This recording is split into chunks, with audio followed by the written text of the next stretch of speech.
আকাশবাণী খবর পড়ছি নমামি বসু রুদ্র। প্রথমে বিশেষ খবর। কড়া নিরাপত্তার মধ্যে দিয়ে ৯০টি আসন বিশিষ্ট হরিয়ানা বিধানসভা নির্বাচনে আজ ভোটগ্রহণ শুরু হয়েছে, চলবে সন্ধে ৬টা পর্যন্ত। একদিনের সফরে প্রধানমন্ত্রী আজ মহারাষ্ট্র যাচ্ছেন। সফরকালে তিনি কয়েক হাজার কোটি টাকার বিভিন্ন কর্মসূচির সূচনা ও শিলান্যাস করবেন। ভারত ৩০ বছর আগে প্রস্তাবিত সন্ত্রাসবাদ বিরোধী একটি আন্তর্জাতিক চুক্তি জরুরি ভিত্তিতে সম্পাদনের জন্য পুনরায় আহ্বান জানিয়েছে। ইসরায়েলি বিমান হামলায় তুর্করামের ওয়েস্ট ব্যাংক সিটিতে কমপক্ষে ১৮ জনের মৃত্যু হয়েছে। বিশ্ব স্বাস্থ্য সংগঠন হু জানিয়েছে তারা মাঙ্কিপক্স রোগের প্রথম ডায়াগনস্টিক পরীক্ষা অনুমোদন করেছে। দুবাইতে মহিলাদের টি-20 বিশ্বকাপ ক্রিকেটে ভারত তাদের প্রথম ম্যাচেই নিউজিল্যান্ডের কাছে পরাজিত হয়েছে। আসছি বিস্তারিত খবরে। কড়া নিরাপত্তার মধ্যে দিয়ে ৯০টি আসন বিশিষ্ট হরিয়ানা বিধানসভা নির্বাচনে আজ ভোট গ্রহণ শুরু হয়েছে। সকাল ৭টা থেকে শুরু হয়ে তা চলবে সন্ধে ৬টা পর্যন্ত। ২,৩,৫৪,০০০-এর বেশি ভোটদাতা ১,০৩১ জন প্রার্থীর রাজনৈতিক ভাগ্য নির্ধারণ করছেন। এদের মধ্যে ১০১ জন মহিলা।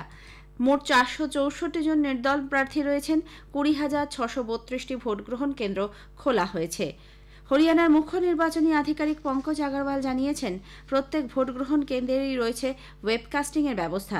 ভোটার তালিকায় কারোর নাম না থাকলেও তারা সচিত্র পরিচয়পত্র না দেখাতে পারলে সেক্ষেত্রে বিকল্প কোনো পরিচয়পত্র দেখিয়ে ভোট দিতে পারবেন বলে শ্রী আগরওয়াল জানান। এক্ষেত্রে ভোটার তালিকায় নাম থাকলেই হবে। একদিনের সফরে প্রধানমন্ত্রী নরেন্দ্র মোদী আজ মহারাষ্ট্র যাচ্ছেন। সফরকালে তিনি ওয়াসিনে কৃষিজ ও প্রাণী সম্পদ ক্ষেত্রে ২৩,৩০০ কোটি টাকার বিভিন্ন কর্মসূচির সূচনা করবেন। এরপর তিনি বাঞ্জারা সম্প্রদায়ের ঐতিহ্য সম্বলিত বাঞ্জারা বিরাসত মিউজিয়ামের উদ্বোধন করবেন। পরে প্রধানমন্ত্রী থানেতে ৩২,৮০০ কোটি টাকার বিভিন্ন উন্নয়নী প্রকল্পের শিলান্যাস করার কথা। ওয়াসিনে শ্রী মোদী প্রধানমন্ত্রী কিষাণ সম্মান নিধি PM কিষাণ প্রকল্পের ৮৮ কিস্তির টাকা প্রদান করবেন। দেশের প্রায় ৯,৪০,০০,০০০-এরও বেশি কৃষককে ২০,০০০ কোটি টাকা দেওয়া হবে। এই উপলক্ষে প্রধানমন্ত্রী নম শীতকারী মহাসম্মান নিধি যোজনার পঞ্চম কিস্তিতে মহারাষ্ট্রের কৃষকদের ২,০০০ কোটি টাকার অতিরিক্ত অর্থ সহায়তা প্রদান করবেন। কৃষি পরিকাঠামো তহবিলের আওতায় তিনি ১,৯২০ কোটি টাকার ৭,৫০০টির বেশি প্রকল্প জাতির উদ্দেশ্যে উৎসর্গ করবেন। গবাদি পশুদের জন্য অভিন্ন জেনোমিক চিপ ও প্রজনন সংক্রান্ত প্রযুক্তিরও সূচনা করবেন প্রধানমন্ত্রী। মুখ্যমন্ত্রী সৌর কৃষি বাহিনী যোজনায় ১৯ মেগাওয়াট ক্ষমতা সম্পন্ন ৫টি সোলার পার্কও জাতির উদ্দেশ্যে উৎসর্গ করবেন। থানেতে প্রধানমন্ত্রী মেট্রো সড়ক প্রকল্পের ভিত্তিপ্রস্তর স্থাপন করবেন।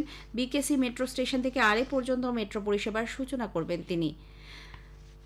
পরে তাঁর ২,৫৫০ কোটি টাকার Navi Mumbai airport influence notified area নেয়নার প্রথম পর্যায়ের কাজের সূচনা করার কথা রয়েছে।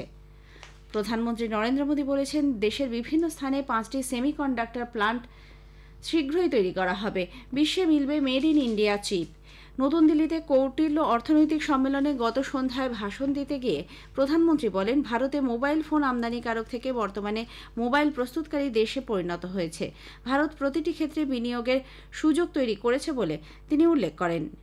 इंडिया सेमीकंडक्टर मिशन के कारण 1.5 ट्रिलियन रुपए इन्वेस्टमेंट हो रहा है। बहुत जल्द ही भारत के 5 सेमीकंडक्टर प्लांट्स दुनिया के कोने कोने में मेड इन इंडिया चिप्स पहुंचाने लगेंगे। भारत एफोर्डेबल इंटेलेक्चुअल पावर का सबसे बड़ा सोर्स है। दुनिया भर की कंपनियों के 1700 से अधिक ग्लोबल कैपेबिलिटी सेंटर्स हैं जो आज भारत में काम कर रहे हैं। রাষ্ট্রপতি দ্রৌপদী মুর্মু বলেছেন আদিবাসী সমাজের মানুষকে তাদের সন্তানদের ভবিষ্যতের পথে এগোনোর সুযোগ করে দিতে শিক্ষিত করে তুলতে হবে। তিনি বলেন সরকার আদিবাসী সমাজের সঙ্গে রয়েছে। রাষ্ট্রপতি গতকাল রাজস্থানের বানসবারায় মানগড় ধামে আদি গৌরব সম্মান সমারোহে ভাষণ দিচ্ছিলেন। তিনি বলেন व्यक्तिगत सम्मान प्राप्त करने वाले लोगों में महिलाओं की संख्या अधिक है। ये आदिवासी समाज के लिए, राजस्थान के लिए और पूरे देश के लिए गौरव की बात है। ये मैं इसलिए कह रही हूँ कि महिलाओं का विकास किसी भी समाज के विकास का आईना है। इस सम्मान समारोह से ये भी सिद्ध होता है कि जनजाति समुदाय के लोगों में बहुमुखी क्षमता है और उन्होंने अनेक क्षेत्रों में अमूल्य योगदान दिया है। বাংলাসহ 5টি ভারতীয় ভাষাকে কেন্দ্র ধ্রুপদী ভাষার মর্যাদা দানে যে সিদ্ধান্ত নিয়েছে, শিক্ষাবিদ, বুদ্ধিজীবী ও বিদগ্ধ মহল তাকে স্বাগত জানিয়েছেন। বাংলা, অসমিয়া, মারাঠি, পালি ও প্রাকৃত ভাষার এই মর্যাদা দানের ফলে গবেষণা ও সংরক্ষণের ক্ষেত্রে সরকারের কাছ থেকে বিভিন্ন সুফল লাভ সম্ভবপর হবে। কলকাতা বিশ্ববিদ্যালয়ের বৌদ্ধ শাস্ত্রের অধ্যাপক ড উজ্জ্বল কুমার বলেছেন, ভাষাগুলির যে সুপ্রাচীন সাংস্কৃতিক ঐতিহ্য এই সিদ্ধান্তের ফলে আরও সমৃদ্ধ হবে।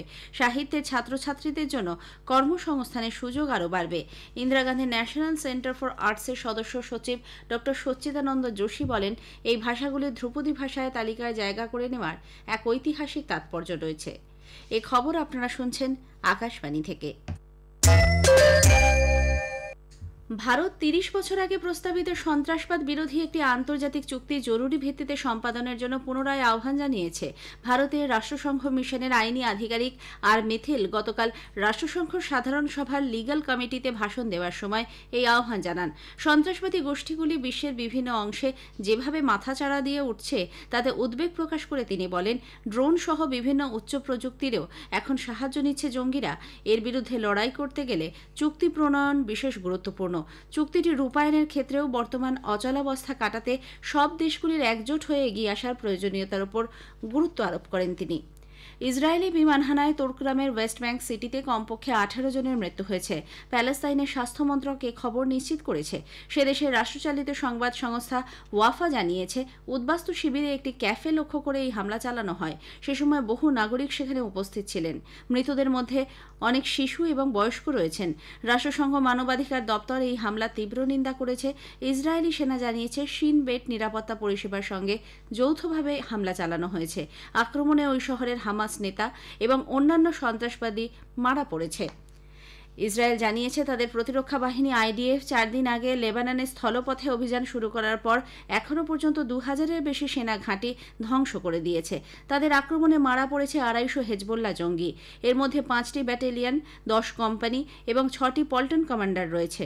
একই সঙ্গে ইসরায়েলি বিমান বাহিনী দক্ষিণ লেবাননে গোয়েন্দা ভিত্তিক অভিযানে পূর্ব পরিকল্পিত হামলা চালাচ্ছে। যদিও তাদের পক্ষে কতজনের মৃত্যু হয়েছে তা স্পষ্ট করে জানায়নি হেজবোল্লা। অন্যদিকে উত্তর ইসরায়েলে যুদ্ধ চলাকালীন সেদেশে 2 সেনা জওয়ান প্রাণ হারিয়েছেন। বিশ্ব স্বাস্থ্য সংগঠন হু জানিয়েছে, তারা মাঙ্কিপক্স রোগের প্রথম ডায়াগনস্টিক পরীক্ষা অনুমোদন করেছে। এর ফলে দ্রুত রোগ নির্ণয় সম্ভব হবে। বিভিন্ন দেশ যেখানে চটজলদি এবং নির্ভুল রোগ পরীক্ষার প্রয়োজন, সেখানে ক্রমবর্ধমান সংক্রমণ রুখতে এই সিদ্ধান্ত সহায়ক হবে বলে মনে করা হচ্ছে।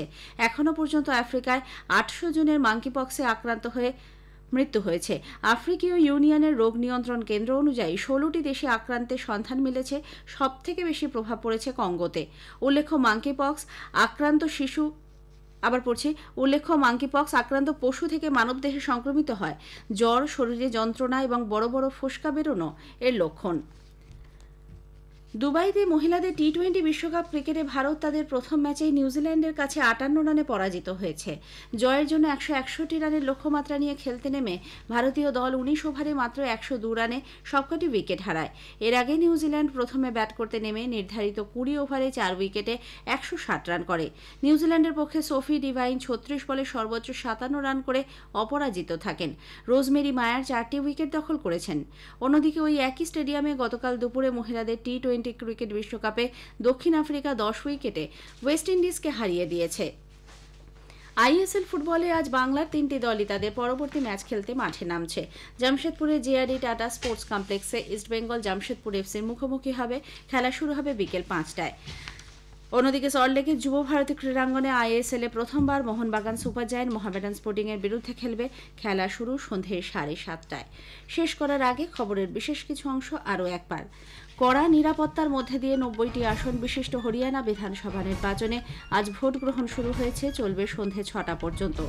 একদিনের সফরে প্রধানমন্ত্রী আজ মহারাষ্ট্র যাচ্ছেন। সফরকালে তিনি কয়েক হাজার কোটি টাকার বিভিন্ন কর্মসূচির সূচনা ও শিলান্যাস করবেন। ভারত 30 বছর আগে প্রস্তাবিত সন্ত্রাসবাদ বিরোধী একটি আন্তর্জাতিক চুক্তি জরুরি ভিত্তিতে সম্পাদনের জন্য পুনরায় আহ্বান জানিয়েছে। ইসরায়েলি বিমান হানায় তোরক্রামের ওয়েস্ট ব্যাংক সিটিতে কমপক্ষে 18 জনের মৃত্যু হয়েছে। বিশ্ব স্বাস্থ্য সংগঠন জানিয়েছে, তারা মাঙ্কিপক্স রোগের প্রথম ডায়াগনস্টিক পরীক্ষা অনুমোদন করেছে। মহিলাদের টি-20 বিশ্বকাপ ক্রিকেটে ভারত তাদের প্রথম ম্যাচে নিউজিল্যান্ডের কাছে হেরে গেছে। খবর শেষ হলো।